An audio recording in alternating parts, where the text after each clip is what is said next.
একবার সরিও বললো না? আরে তোর তো ভাগ্য ভালো, ওর সাথে তোর কথা হয়নি। কখনো কাউকে ভালো কিছু বলেছে বলে তো আমার মনে হয় না, আর এজন্যই ভার্সিটি কেউ ওকে পছন্দও করে না। দেখলাম ক্লাসে একা একা বসে, কেউ সাথে কথাও বলে না, কেন?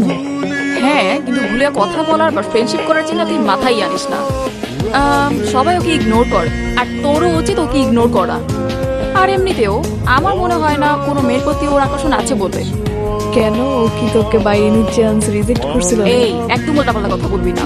নাতাশাকে রিজেক্ট করবে এমন কোনো ছেলে ভার্সিটিতে আছে নাকি? হ্যাঁ, আচ্ছা, বাট ওর যদি কোনো মেয়েদের প্রতি অ্যাট্রাকশন নাও থাকে, আমার প্রতি ঠিকই আসবে, আর সেটা আমি দেখতেছি। Wait and C.